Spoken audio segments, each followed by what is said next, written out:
अस्सलामुअलैकुम स्टूडेंट्स, बिस्मिल्लाहिर्रहमानिर्रहीम। स्टूडेंट्स, हमारे पास लेक्चर नंबर 4 है industrial preparation of hydrogen gas. यानी हम क्या कर रहे थे, इंडस्ट्री में हाइड्रोजन गैस कैसे प्रिपेयर होता है उसके बारे में डिस्कस कर रहे थे। और हमारे पास ये जो प्रोसेस है ये थर्ड प्रोसेस है बाय थर्मल डिकम्पोजिशन। टर्म का मतलब होता है हीट, यानी आप हीट प्रोवाइड करो। और डिकम्पोजिशन का मतलब होता है ब्रेक होना, किसी चीज़ का टूटना, यानी हीट से क्या हो, कोई चीज़ टूटे। इस प्रोसेस को कहते हैं बाय थर्मल डिकम्पोजिशन, यानी हीट की मदद से, हीट के ज़रिए से किसी चीज़ का टूटना। ये हमारे पास थर्ड प्रोसेस कहलाता है। पहला प्रोसेस क्या होता है, by steam hot coke process. दूसरा होता है बाय नेचुरल गैस या फ्रॉम नेचुरल गैस। और तीसरा प्रोसेस होता है बाय थर्मल डिकम्पोजिशन, हीट की मदद से किसी चीज़ का ब्रेक होना।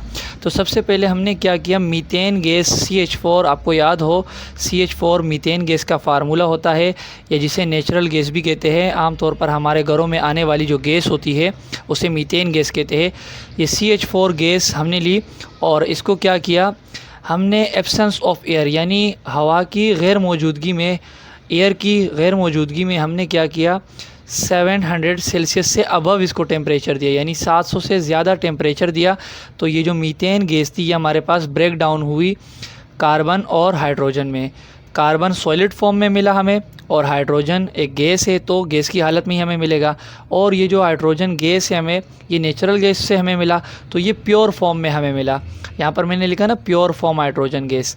तो बाय थर्मल डिकम्पोजिशन यानी हीट की मदद से क्या हुआ, ब्रेक डाउन हुआ। आपने देखा ना मीथेन गैस ब्रेक हुआ।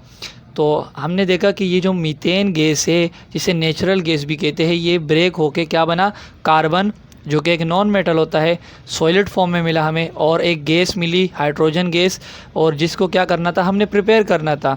तो इंडस्ट्री में तीसरा जो प्रोसेस होता है वो बाय थर्मल डिकम्पोजिशन, यानी हीट की मदद से मीथेन गैस को क्या किया जाता है, ब्रेक किया जाता है, और हाइड्रोजन गैस को प्रिपेयर करते हैं। ये जो कार्बन हमें मिलता है ये बेसिकली इसका यूज़ कहाँ होता है, ये आपकी इंक वगैरह में यूज़ होता है, पॉलिश में यूज़ होता है, टायर में यूज़ होता है, एक्सेट्रा। इसकी बहुत सारे यूजेस होती है।